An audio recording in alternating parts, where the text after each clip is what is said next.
So here with me, I have a brochure that was given to us by Sister Williams. On it, it has, the contact number, all her social medias and things like that. If you were to read it, it's very informative on what you need to know more about Harambee Social Services Incorporation. I also have a card here that kind of outlines what we just spoke on, the 10 warning signs of an abusive relationship. And then I also have here another card, and it gives us information on what to do if you were trying to leave an abusive relationship. And that's what we're going to talk about now. So I'm going to have Sister Williams go through things to prepare yourself to leave a very abusive relationship, okay? Thank you so much. Very often people are not able to leave immediately. They have to prepare to leave.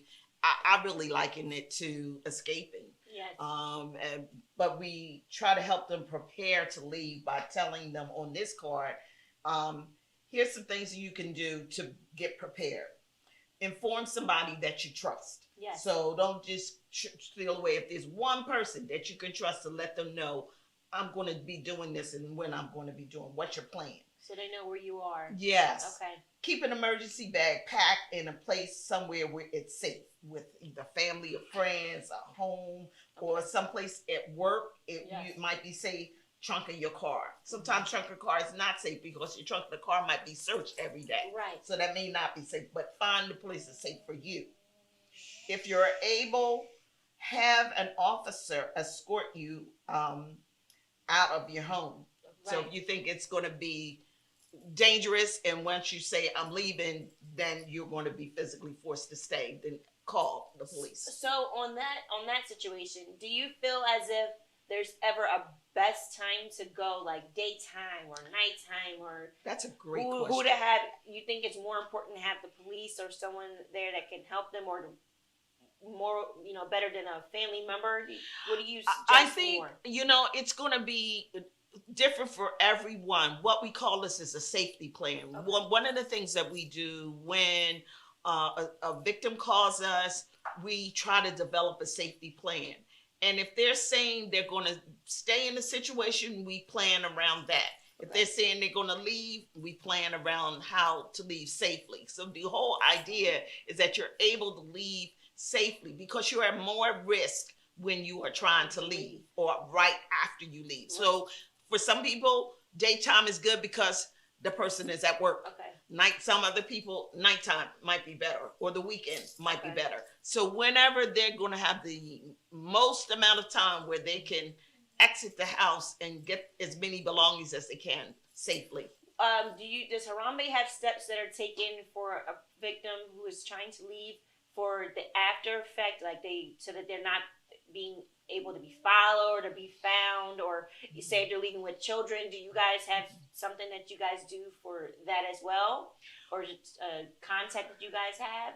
Well, the thing is that if somebody is in a situation and we have people that need to flee the city or flee the state, then we will contact them to a resource in another county or resource out of state. We have to do that for some people.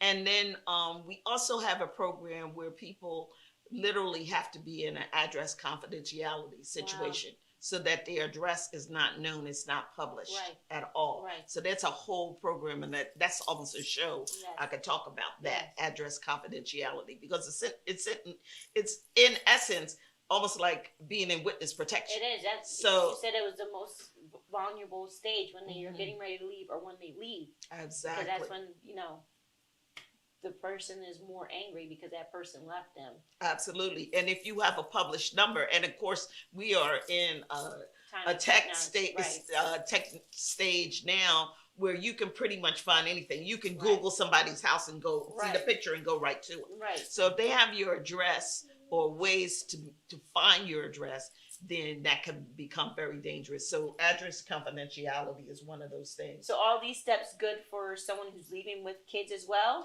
As well, because we talk about what to take if you're going alone or if you're taking your children, because you're going to go with your children. Right. But you need your driver's license, you need your ID, like your birth certificates for children, social security cards, green cards if you need that, medical records, things of that nature, clothes, and you may not be able to take everything, but a couple of changes of clothes, credit cards if you have that, or debit cards. And have a secondary phone. This is where the track phone comes in. Right. Not the phone. Do not take your cell phone.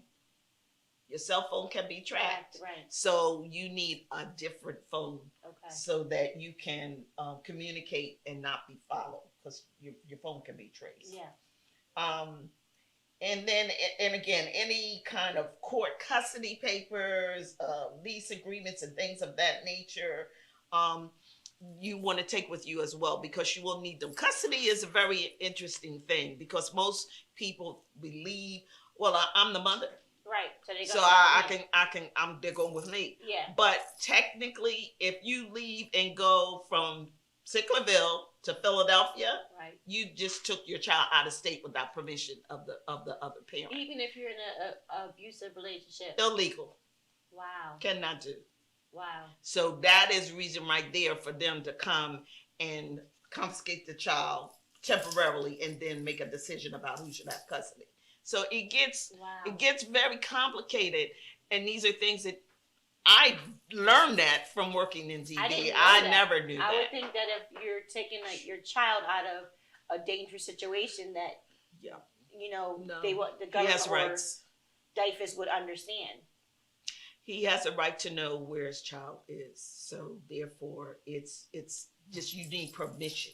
You need permission. It's not that you can't, but you need permission. Wow. And obviously, if you tell where you're going, then now we're all in danger again. Right. So there are some things that are critical, and we do put it on this card which says you are not alone, because we felt like this is something really easy. It's sort of like you can sort of palm that and give that to somebody, or you can stick it, here. You don't have to have it. And some people's purses are going through every night or whenever, so they never know when their things are going to be searched. So this is something small enough so people can have it on their possession and not have it discovered. And none of these services does it cost anything to?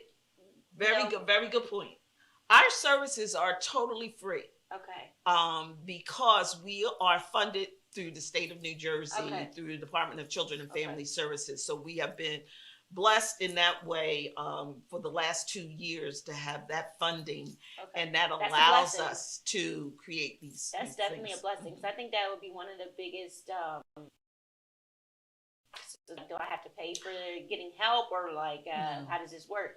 Yeah, that would be definitely a big hurt. And while you social services was approached in 2020 to be one of 10 programs in a pilot program to fund culturally specific services around domestic violence and sexual assault. Wow. So, and I've been saying domestic violence, but it's domestic violence and sexual assault victims are covered under this. And they knew of our work when we did more prevention work. We used to go to schools and civic groups, fraternities, sororities, talking about domestic violence and prevention of domestic violence, awareness of domestic violence. And we talked a lot about healthy relationships. Yeah. And we went through so many schools related to that. Absolutely. That's important, because we do talk about all the negative signs in a relationship, but I don't think they speak enough on all the positive and healthy signs of a relationship. Absolutely. And one of the things we do, that healthy relationship piece is very rewarding, because you get a chance to talk, especially with the young people, 13, 14 and on up, and hear from them what is a healthy relationship. Right. They don't know. They're not always able to describe it. Because they see more of the negative. Right. They see more of the unhealthy relationship. But we do workshops where we actually get them in small groups and have them talk about, tell us the signs of a unhealthy, dysfunctional relationship. And then we turn around and ask them, what are the signs of a healthy relationship? And we see that they have a lot more trouble They do. describing a healthy relationship. Because they could be seeing it from home. Okay, my mom and dad do this, so I thought it was okay. Or my brother and his girlfriend do this, so I thought it was okay. Or this happened to me, and they told me to be quiet about it, so I just thought it was okay. Right. So I think that's very important to teach young girls about what's healthy and what's not healthy in a relationship. And the good thing about healthy relationship workshops is that we actually talk to boys and girls, and we do that.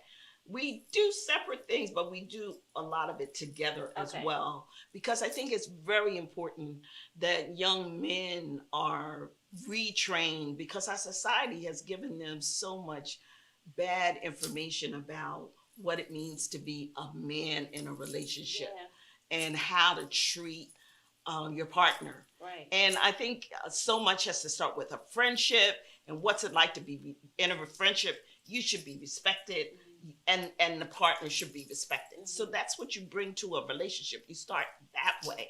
And we talk a lot about that to young men as well as young women.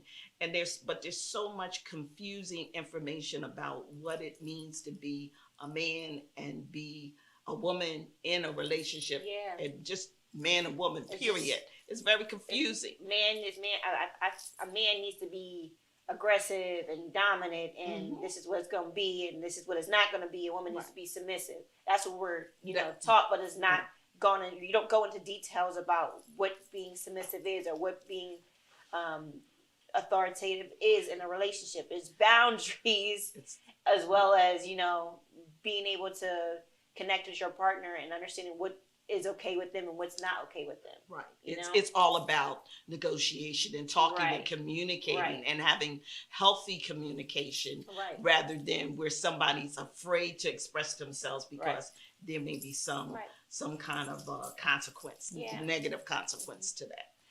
So is that everything that they need to know about the process that they're getting ready to leave? Those are the primary things. And as I said, so much of this is about following your own instincts in the situation.